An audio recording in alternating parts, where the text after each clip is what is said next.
Assalamualaikum warahmatullahi wabarakatuh. Nahmaduka ya ghafuru ya syakuru wa sholli wa sallim wa barik ala sayyidina maulana Muhammadin wa ala alihi wa sahbihi asmin nama ba'du. Semua Dewan Komisioner OJK yang saya hormati, wabil khusus Bapak Ketua Dewan Komisioner OJK Bapak Wimbo Santoso, Bapak Ibu Wakil Ketua Ibu Nur Haida, dan semua anggota, Kepala Regional Jawa Tengah Bapak Aman Santosa, tidak lupa teman kami Gus kami Kiai Haji Tas Yasin, semua teman-teman yang ikuti virtual, salam kebangsaan, salam semua. Ini diminta ngaji ya Pak, merawat persaudaraan kebangsaan. Saya sering punya tamu mulai polisi, mulai pejabat, ya mulai yang Islam sampai non-Muslim. Saya sering cerita bahwa hal-hal yang jadi fitrah manusia itu ya keinginan dasar manusia itu ya senang damai, senang bersaudara. Karena hal itu fitrah itu desain awal manusia itu suka damai. Jadi kalau untuk konflik itu butuh pemicu, tapi kalau untuk damai itu tidak butuh pemicu. Sehingga orang di mana-mana bisa rileks ya. Rileks di terminal, rileks di jalan, rileks di warung-warung kopi, rileks di kedai-kedai. Nah, konflik itu ya dimulai dari pemicu, entah rebutan pacar, entah rebutan harta, entah rebutan jabatan. Sehingga karena ada rebutan-rebutan itu terus ada pemicu, nah itu yang melahirkan konflik. Nah, harus dicamkan, ditanamkan bahwa kepentingan berbangsa ini di atas kepentingan kita, di atas nafsu kita, di atas keserakahan kita, sehingga kita mudah damai. Itu rumusnya kiai-kiai. Ya, saat tentu di sini pakai solusi yang ala kiai ya, karena tentu mereka ingin mendengar versi kiai. Kalau versi polisi mungkin ya tegakkan hukum. Kalau versi bank atau OJK ya, kalau nasabah nakal ya jangan dikasih kredit lagi. Kalau versi mertua ya, kalau mantu nakal ya dipulangkan, anaknya ditarik kembali. Jadi versi itu banyak ya. Kalau versi imigrasi ya mungkin dicabut paspornya gitu. Kalau versi kiai itu melihat dunia ini sederhana. Banyak orang-orang tasawuf, saya ini cerita tasawuf, cerita yang ringan-ringan saja. Orang tasawuf itu kalau makan itu satu piring ternyata kenyang itu. Minum satu gelas ya sudah puas ya. Terus dia cerita, ngapain saya butuh uang banyak, satu piring ya sudah cukup gitu. Kalau tidur gitu ya tidur di satu kamar ya tidur, bangun ya sudah puas. Artinya Anda punya kamar 100 ya tidurnya tetap di satu kamar. Jangan mentang-mentang punya kamar 100 dibagi 5 menitan itu. Karena eman kalau kamar yang lain nganggur gitu. Artinya kalau punya kamar 1 cukup, ngapain ingin punya kamar banyak. Jadi sebetulnya kalau kita punya rumah banyak itu nambah kebingungan, karena yang sana yang rumah siapa, yang sana siapa. Ya kalau dianggap prestasi, kalau dianggap tambah bingung, karena mau tidur saja di rumah mana ya, di kamar mana ya. Kalau miskin kan enak, sudah itu aja, gak ada banyak pilihan. Artinya dengan cara seperti itu sebetulnya merajut kebangsaan itu lebih mudah, karena awal dari segala perpecahan, segala konflik itu mau menang sendiri. Sehingga dulu cerita-cerita orang sufi, kalau dengar itu tetangga kamu tidak cocok, partai sebelah tidak cocok, terus ormas sebelah tidak cocok, itu jawabannya lucu. Sebetulnya saya sebagai manusia kalau ada orang tidak cocok itu tersiksa, tapi bagus lah. Kalau tidak cocok itu tidak utang saya, tidak pinjam uang saya, tidak pinjam mobil saya. Sehingga jadi gampang gitu. Artinya jadi gampang itu ya orang yang baik sama kamu ya baik karena Anda punya mitra, punya teman. Yang sedang nggak seneng kamu juga baik. Di mana-mana orang pinjam uang itu gara-gara seneng, gara-gara cocok. Jadi tidak cocok ya ada berkahnya sendiri. Jadi dengan cara pandang seperti itu hidup itu rileks gitu. Nah, itu kalau teman-teman yang utang itu pasti temennya itu. Ada musuh kamu utang kamu. Jadi musuh ya punya berkah sendiri gitu. Tapi jangan musuh yang sampai nikah, menembak, itu gak berperadaban itu. Suatu saat Imam Syafi'i itu pernah didatangi orang itu, ketemu beliau cium tangan hormat. Setelah di luar ternyata orang itu mencaci maki. Coro Jawa ngerasani tadi kata Pak Wimbah karena orang Solo itu ngerasani. Ketika Imam Syafi'i dilaporin orang itu di depan Anda menghormati, kalau di luar itu ngerasani, itu menghina, mengata-ngatain. Jawabnya Imam Syafi'i lucu. Alhamdulillah, berarti saya wibawa katanya. Di depan saya tidak berani. Dijawab enteng saja, tidak dijawab serius. Berarti saya wibawa, di depan saya buktinya tidak berani. Nah, Islam itu ngajari itu semua. Ngajarin ketika kita disenengin orang banyak itu ya poin atau aset. Karena kita harus kerjasama atau sama-sama kerja dengan banyak pihak. Tapi kalau ada orang lain yang sedang tidak seneng atau tidak cocok, itu juga ada berkahnya sendiri karena dia bisa mandiri. Itu kalau mantu-mantu itu tidak tukaran sama mertuanya, itu tidak mandiri-mandiri. Disuruh mertuanya semangan ramangan kumpul, yuk tambah suwe tambah goblok itu, tambah lama tambah goblok itu. Baru gara-gara terlalu cocok kan. Kalau agak-agak tukaran, agak-agak konflik itu malah cepat mandiri. Sehingga merajut kebangsaan itu ya harus dipikir secara luas. Ada teman-teman yang mungkin nggak mau pulang kampung, maunya tetap di Belanda, di Amerika. Tapi ternyata niatnya menfasilitasi kalau ada mahasiswa yang ke sana, ada yang dijujuk gitu. Ada yang dijujuk sehingga bangsa ini bisa menimba ilmu di berbagai negara. Termasuk dulu di Mekah itu ada namanya Syekh Mukhtar. Itu semua dulu nggak ada hotel, semua orang haji pasti numpang dalamnya atau rumahnya Syekh Mukhtar. Beliau nggak pulang karena jagani semua yang haji di Indonesia biar gampang. Artinya jangan kira teman-teman yang sedang di Mekah atau di Medina atau di Eropa atau di Amerika terus anti kebangsaan, enggak juga. Ternyata mereka bisa memfasilitasi kita saat kita di sana. Wawasan kebangsaannya juga hanya menjadi fasilitator atau menjadi mediasi atau jadi sarana kalau ada teman-teman ke sana. Begitu juga para wali. Ini cerita, mungkin cerita yang enggak ada di OJK, cerita wali Pak Wimbo.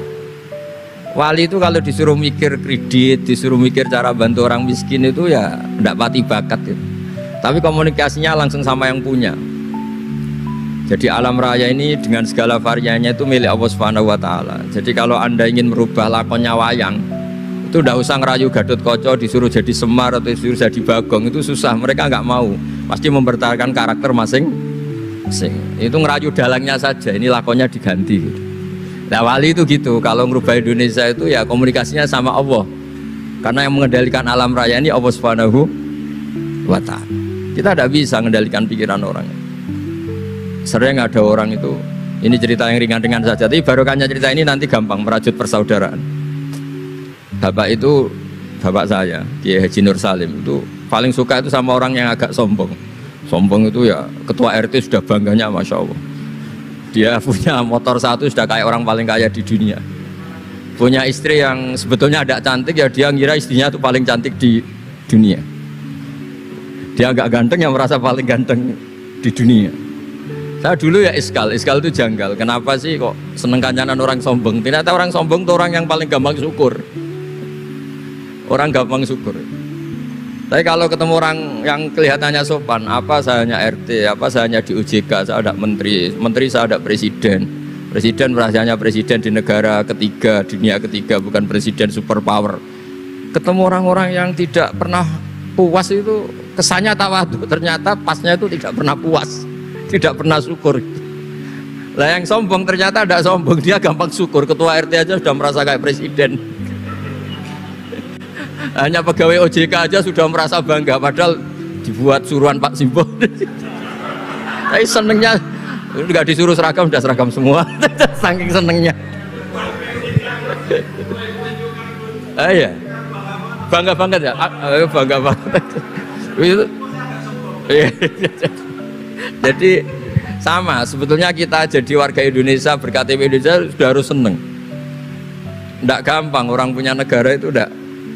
Coba orang-orang yang sekarang di Amerika di mana-mana itu orang Indonesia itu ya kangen rumah. Itu untuk kangen ke sini itu harus berbiaya 100 juta untuk pulang. Kita tidak usah kangen, sudah di Indonesia itu sudah luar biasa.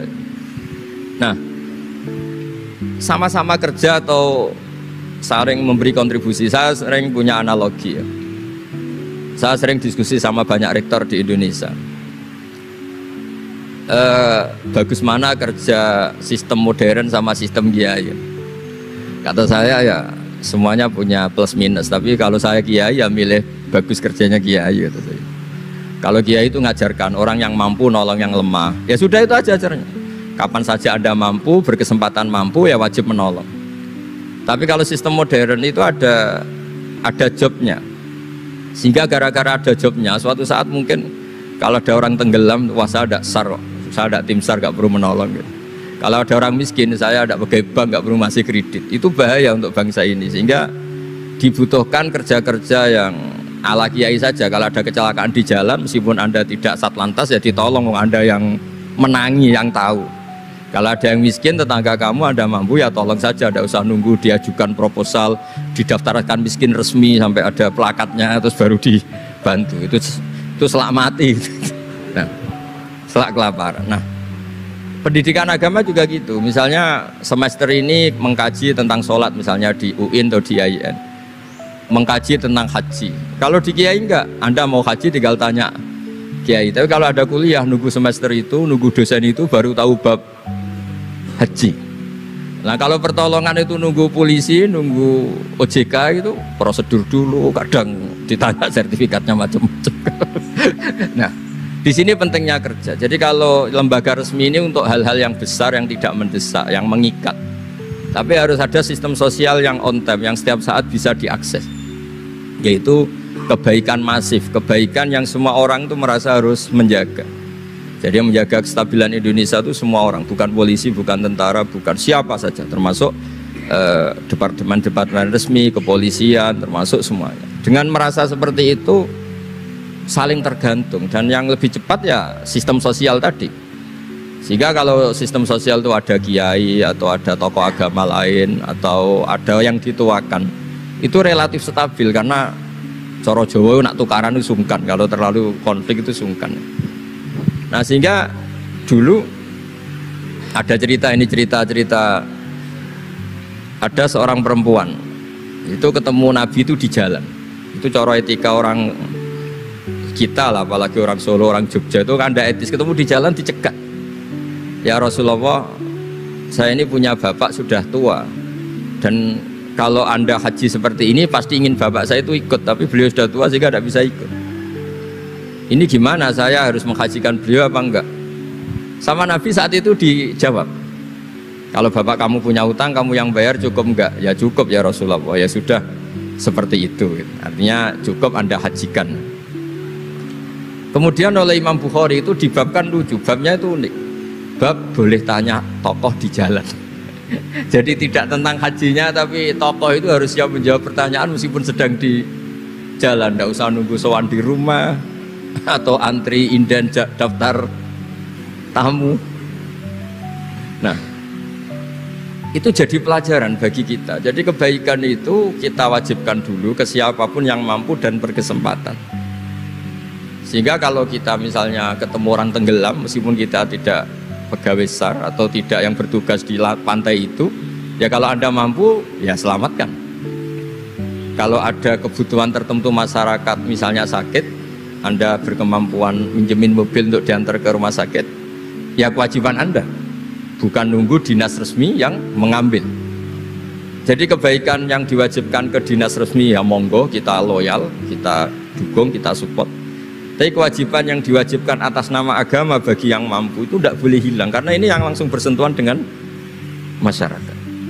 Coba kemarin pas Covid misalnya, banyak teman-teman saudara kita yang pulang kampung. Ketika lembaga resmi belum ngurus itu, yang ngurus ya keluarga, sanak famili, mereka pulang, mangan ramangan kumpul, ya ada, alhamdulillah ya ada yang kelaparan. Kenapa ada yang kelaparan? Karena sistem sosial itu jalan, orang kok medit atau kikir sama tetangga, sama keluarga itu pasti diadili masyarakat. Dan masyarakat sepakat urusan makan itu sepele, sehingga mereka pulang ya ikut pak D-nya, pak L-nya, ikut mbahnya, itu semuanya bisa makan. Iso ngopi-ngopi, iso rokok-rokok, dia tetap santai aja normal. Bahkan banyak yang nganggur itu seneng. Barokahnya nganggur yang ngutangi tidak nagih katanya. Kalau tidak, jadi ya dianggap ringan saja hal-hal seperti itu. Khawatir saya kalau Saya pernah baca kitab di karangan seorang ulama besar, Al-Hayatul Ulya, otoritas besar dalam satu sistem negara, itu harus diakui sebagai bagian dari kebaikan masif. Jadi kebaikan masif yang nggak boleh hilang adalah kebaikan yang nggak punya otoritas, karena ini jumlahnya lebih besar. Ya tadi misalnya kecelakaan di jalan itu kan tidak bisa kebetulan ada mobil patroli atau mobilnya Satlantas atau lembaga resmi tertentu yang nangani kecelakaan. Yang nangani ya orang-orang di jalan yang menangi itu terus diantar ke rumah sakit atau ngabari keluarganya. Sehingga kata Nabi, kullukum ra'in wa kullukum mas'ulun an ra'iyati. Semua kita ini menjaga kedamaian, menjaga kemajmuan, semua kita jaga sistem sosial, semua kita menjaga kebaikan. Nah dari semua itu dibikinlah di era modern lembaga-lembaga formal.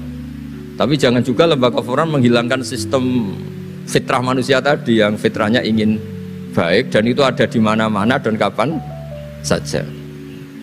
Dan Allah kalau menciptakan sesuatu itu pasti luar biasa. Saya sering ditanya sama orang-orang, Gus gunane Indonesia seneng cangkruk itu apa? Anggap aja itu tim SAR paling on time katanya. Itu kalau ada orang bingung, yang ditanya pertama ya orang-orang nganggur di pertigaan-pertigaan itu. Ini rumahnya mana? Kalau ada orang bingung yang nanya itu. Kalau ada orang kecelakaan yang nolong ya itu. Artinya sistem sosial yang sudah ada itu nggak boleh diambil alih lembaga. Karena kalau itu iya, kita kekurangan kekuatan sosial. Jadi ini penting saya utarakan supaya kebaikan-kebaikan bersama ini saling melengkapi, bukan saling mengadili, bukan saling merasa paling superior. Saya sering guyonan begini, kalau ada rapat ketahanan pangan, yang rapat itu merasa superior karena punya rumus yang luar biasa. Tapi apa artinya rumus itu kalau petani nggak mau nanam padi? Petani itu tidak usah rapat, tapi nanam padi itu otomatis jaga ketahanan pangan. Sistem sosial juga sama, di kampung itu kalau ada orang jahat atau sinis, itu pasti nggak punya teman. Monggo Gus Yasin ini rawuh. Ini alhamdulillah Gus Yasin rawuh. Mau Gus? Biar jajar Pak Ketua, dia di situ ada. Oh mau di. Mari Gus. Jangan itu.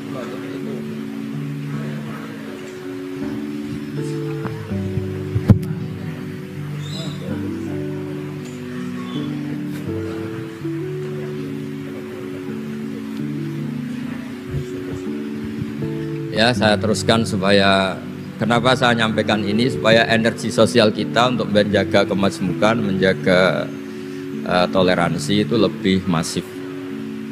Di beberapa daerah itu ya banyak masjid jejer gereja di Tuban, di Jakarta, dan ketika buktinya nggak ada apa-apa, yaitu simbol perdamaian. Di beberapa daerah ya banyak orang Islam, bosnya itu non Muslim, atau sebaliknya non Muslim bosnya Muslim. Atasan juga banyak begitu, atasannya Muslim. Itu kan contoh sosial yang sudah masif. Justru karena didiskusikan, diseminarkan itu menjadi kayak kita baru mulai. Nah itu malah aneh. Jadi selama ini kan ya sudah begitu kan, banyak orang Islam di mana-mana itu kerja di pabrik mana, ternyata pemiliknya non Muslim. Juga sebaliknya non Muslim di instansi apa, pemimpinnya Muslim. Mulai dulu kan ya baik-baik saja. Justru karena didiskusikan tuh menjadi kayak kita ini yang punya rumus, kayak kita yang pencetus. Padahal sistem sosial kita sudah sedemikian harmonis, sudah sedemikian baik. Ketahanan pangan juga sama. Ketika belum ada rapat darurat pangan petani yang lugu-lugu yang nanam padi, barokahnya itu stok padi itu banyak. Begitu juga mereka melahirkan sistem kerja yang nggak punya ladang, kerja di yang punya ladang, dan kalau itu didolimi atau nggak digaji, ada embargo sosial, terus tidak mau kerja di situ, sehingga yang nggak baik juga akan baik karena dipaksa oleh sistem sosial. Jadi sebelum ditangkap polisi karena tidak baik, itu sudah diadili sosial, itu diadili hukum sosial. Nah, hal-hal seperti ini harus jadi perangkat bersama untuk menjaga kebaikan bersama. Makanya saya sering bilang sistem sosial itu segala-galanya. Di antara sistem sosial itu adalah lembaga resmi, jangan dibalik. Lembaga resmi itu menata sistem sosial. Sebelum ada lembaga resmi itu sudah ada sistem sosial, sehingga sebelum ada negara ini, kiai-kiai atau tokoh agama yang lain ya urun rembuk untuk mengusir penjajah, untuk memberi makan tentara yang berjuang di kampung-kampung, dikasih ketela, dikasih apa saja lah yang bisa mereka bertahan hidup. Nah, ini penting diutarakan supaya semua masyarakat itu merasa bahwa mereka ikut dan harus merawat negara ini. Kullukum ra'in wa kullukum mas'ulun an ra'iyati. Semua kalian adalah penjaga dan semua kalian dimintai tanggung jawab Allah, kontribusi Anda terhadap bangsa ini, terhadap komunitas Anda, terhadap sistem sosial Anda. Sehingga kemudian terus jalan. Lah dimulainya dari mana? Kata Nabi, dimulai dari keluarga Anda. Sehingga semua orang nggak lempar tanggung jawab. Kalau anak saya miskin ya salah saya. Kalau anak saya terlantar ya salah saya. Kalau istri saya terlantar ya salah saya. Sehingga jangan karena ada sistem modern, setiap ada yang miskin menyalahkan menteri sosial misalnya. Setiap ada apa nyalahkan menteri terkait. Itu hukum seperti itu bikinan kita. Yang hukum Allah permanen itu ya setiap anak kita terlantar salah kita. Nah barokahnya merasa salah itu tidak mudah menyalahkan orang lain, termasuk tidak menyalahkan instansi tertentu atau departemen tertentu. Ini penting supaya orang itu evaluasi, merasa salah. Barokahnya merasa salah itu orang tidak menyalahkan orang lain. Jadi negara ini tidak mudah chaos dengan kultur menyalahkan pihak lain. Betapa baiknya agama ini. Jadi kalau berdoa disuruh mulai dengan Rabbana dzalamna anfusana. Ya Allah, saya ini mendolimi diri kita sendiri. Wong yang punya kewajiban saya kok menyalahkan orang lain. Saya kalau guyon itu sering begini. Teman-teman kita yang satu kampus atau satu pondok atau satu kampung itu kalau kaya itu pasti jadi sumber disalahkan. Misalnya Anda punya teman yang dulu sama-sama miskin, tahu-tahu jadi bupati atau gubernur. Terus itu tarif utang kamu ya dinaikkan. Dulu zaman sama-sama miskin paling pinjam uang hanya 10.000. Gara-gara jadi bupati atau gubernur BI misalnya atau ketua OJK, utangnya dinaikkan bukan sesuai Anda tapi sesuai jabatan teman kamu. Masa punya teman gubernur kita utang 100.000, pantasnya ya utang modal 100 juta. Dan kalau nggak ngutangin, wah katanya teman deket ternyata nggak mau dipinjemin. Jadi punya kultur menyalahkan orang lain. Dia SDM-nya hanya ketua RT gara-gara punya teman gubernur atau presiden atau apa. Inginnya ya lebih tinggi lagi. Jadi bukan berdasar kapasitas dia tapi kapasitas temannya. Itu juga bagian dari kesalahan yang kita ciptakan. Sehingga agama mengatur orang itu tidak boleh melebihi batas SDM-nya. Orang itu tidak boleh melebihi batas apa? SDM-nya. Kadang-kadang kita sama ketika anak kita terlantar bilang di Pak D Sugih ya ora nyafaati, punya Pak D kaya juga tidak memberi syafaat, punya teman kaya tidak. Jadi tidak menyalahkan dirinya tapi menyalahkan teman atau keluarganya yang kaya. Itu juga awal bencana kemajmukan. Jadi kebanyakan nuntut ya.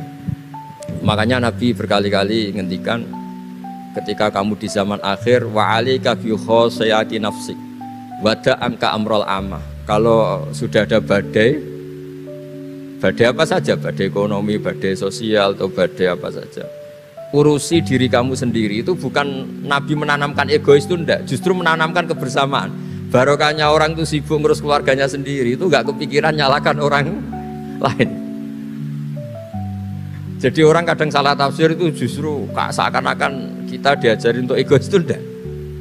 Berkahnya ngurus diri sendiri, ketika kita sudah terurus tidak membebani sama orang lain, dan berkahnya ngurus diri sendiri juga tidak gampang mengkomplain orang lain karena kita merasa punya kewajiban sendiri.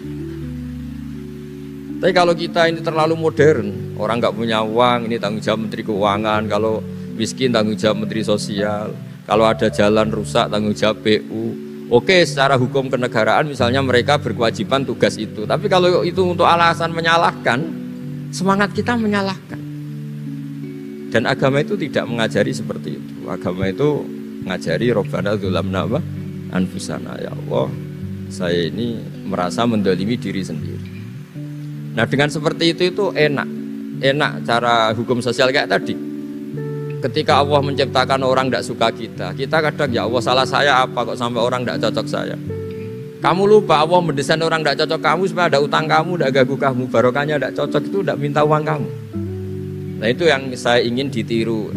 Jadi perilaku ulama-ulama besar kayak Imam Syafi'i itu, kalau tadi berkali-kali saya ngomong, ya Abu Abdillah, panggilannya Imam Syafi'i ya Abu Abdillah, orang itu tidak cocok kamu.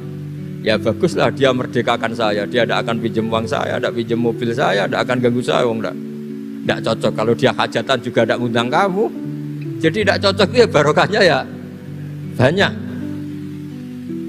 Nah kenapa banyak kiai tidak dimintai rembukan masyarakat padahal dituakan? Karena kalau semuanya minta rembukan kiai itu disarankan mondok semua. Padahal barokahnya negara ini ya ada yang kuliah, ada yang jadi polisi, ada yang jadi tentara. Kalau rembukan semua sama kiai disarankan mondok semua. Nanti yang jadi polisi siapa, yang jadi dokter siapa. Nah barokahnya kadang-kadang kiai ditinggalkan, nggak diajak rembukan itu ya varian-varian profesi itu banyak. Kiainya juga ada harus tersinggung. Ini katanya nuakan saya, apa-apa diputuskan sendiri, ada usaha seperti itu ya biasa aja. Jadi kemajmukan, menjaga kemajmukan itu dimulai dari semua orang merasa berkewajiban menjaga perdamaian ini, menjaga keharmonisan ini. Tentu dimulai dari merasa wajib pada dirinya. Ini penting supaya tidak ingin menyalahkan orang lain atau terbersit menyalahkan orang lain. Terus kedua, bahagia dengan dirinya tadi. Misalnya orang yang paling miskin di Indonesia, itu ternyata tadi saya utarakan, saya punya kitab-kitab tasawuf banyak. Itu lucu-lucu dan jadi gampang hidup. Misalnya dia miskin, makan satu piring kenyang. Kenapa saya harus korupsi? Kenapa saya harus mencuri? Wong makan satu piring juga sudah kenyang. Terus dia menghitung orang sampai kaya raya itu makannya sampai meninggal, misalnya 60 tahun, jumlahnya sama orang miskin ternyata jumlah yang dimakan yang sama, jumlah yang diminum ya sama. Terus ada pertanyaan, saya pernah digugat juga pas dalam satu acara.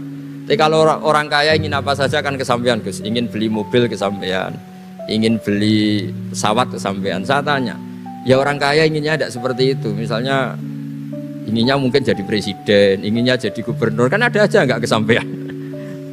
Tetap aja ada yang nggak kesampaian. Kadang-kadang wah enak jadi anaknya presiden, anaknya gubernur, apa saja kesampaian. Banyak juga anaknya presiden mungkin ingin anaknya jadi presiden ya nggak kesampaian. Anaknya kiai ingin anaknya jadi kiai ya nggak kesampaian. Mungkin anaknya jenderal, anaknya ingin jadi jenderal. Dan dia nyontohkannya kan, wah kalau jadi orang kaya itu enak, ingin makan di apa saja kesampaian. Masa orang kaya seleranya hanya ingin apa? Makan.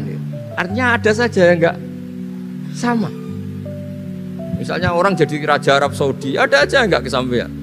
Mungkin bayangkannya ya ada yang demo, ada yang komplain, semua anak yang diinginkan putra mahkota jadi ya tidak gampang kesampaian. Nah, kemudian dia berpikir lagi. Saya ulang lagi ya, dia berpikir lagi si orang miskin tadi. Misalnya dia ke hutan atau ke gunung, wah enak jadi bupati, gubernur, apa-apa difasilitasi negara. Terus dia mikir, tapi mereka punya atasan, ditegur atasannya takut, diatur atasannya takut. Kok enak saya nggak punya apa atasannya. Tapi intinya itu bagi saya semua itu harus dikawal oleh hukum. Jadi melakukan perintah Allah itu nikmat. Sehingga Anda misalnya ketua OJK atau gubernur atau wakil gubernur atau kiai, nikmat tertinggi itu karena melakukan perintahnya Allah Subhanahu wa taala. Kita disuruh jaga Indonesia, disuruh jaga keluarga. Kalau nikmatnya itu subjektif sepihak, kita puas kalau ingin seperti yang kita inginkan. Itu enggak akan ada puasnya karena nafsu kita itu, kalau guyonan orang-orang tasawuf, kamu dikasih dunia seisinya dan lipatannya, tamak kamu atau keinginan kamu itu tidak akan tercapaikan, tidak akan terpuaskan. Karena manusia itu ya sudah nggak ada batasannya. Makanya kalau guyonnya dulu kan ada orang tirakat, kalau megang apa saja jadi emas. Dia bayangkan jadi kaya, jadi top. Ternyata pertama dia megang saka rumahnya, tiang rumahnya jadi emas. Habis itu megang apa lagi jadi emas. Lama-lama megang nasi jadi emas, megang minum jadi emas. Akhirnya dia nggak bisa makan karena dia ingin semua yang dipegang jadi emas. Pas kecapean megang-megang, dia ingin makan, yang dipegang juga jadi emas. Ya akhirnya kan jadi bingung gitu, karena nggak kesampaian kan. Dia kesampaiannya jadi emas, ternyata kebutuhan dasar dia ingin makan malah tidak kesampaian karena yang dipegang jadi emas. Jadi itu kan contoh. Sejahtera juga sama. Anda bayangkan misalnya Kalau punya mobil, punya uang tabungan, punya apa, semuanya kesampaian enak. Semua yang kamu inginkan kesampaian itu enak. Ukuran enak dengan banyak bergantung, dengan tidak banyak bergantung itu ilmiah mana? Misalnya gini, saya ini bahagia cukup dengan makan satu piring. Anda bahagia nunggu punya Alphard, punya uang 1 miliar. Lu menggantungkan kebahagiaan dengan banyak sesuatu yang Anda belum miliki itu sudah satu kebodohan kalau orang tasawuf. Cek repot ya, tapi bahagia we kok kakean syarat ya. Makanya saya sering bilang, kalau saya berkali-kali cerita ada orang perempuan datang ke saya, Gus saya ingin kaya. Kemudian orangnya itu jelek. Saya bilang, kalau kaya yang repot kamu. Kenapa Gus? Setelah suami kamu kaya, sekarang suami kamu kan miskin. Pertama yang dievaluasi apa? Ganti rumah, ganti mobil. Lama-lama ganti Anda, kata saya gitu. Karena setelah rumahnya bagus, mobilnya bagus, yang dievaluasi pasti Anda, katanya. Wah, kalau gitu miskin aja Gus. Iya kan, sudah rumah bagus, mobil bagus, ternyata istrinya. Nanti kalau suami kamu kaya, yang dievaluasi tidak hanya mobil dan rumah, tapi Anda. Nah, maksudnya ini ya guyon, tapi supaya kita ini bahagia dengan diri kita apa? Sendiri. Jadi saya mohon semohon-mohonnya semua yang mendengar ngaji ini, bahwa agama ini mengajarkan wa'alika bi khossati nafsik. Urus diri kamu sendiri itu bukan mengajari egois, itu bukan. Kalau semua kewajiban orang merasa bertanggung jawab, paling tidak bawaannya itu tidak nyalakan orang lain. Dan negara juga agak repot-repot karena semua orang dicukupi oleh orang tuanya, oleh keluarganya, sehingga negara ini sifatnya hanya membantu, bukan ngurus yang pokok. Tangan negara tidak cukup untuk ngurus sebesar ini, juga cukup. Yang cukup adalah individu-individu ini menanamkan nilai-nilai sosial sehingga semua bertanggung jawab atas dirinya, atas kampungnya, atas komunitasnya, terus negara fasilitasi itu semua. Insya Allah menjadi baldatun thayyibatu wa rabbun ghafur. Saya kira demikian, semoga bermanfaat dan mohon maaf. Assalamualaikum warahmatullahi wabarakatuh.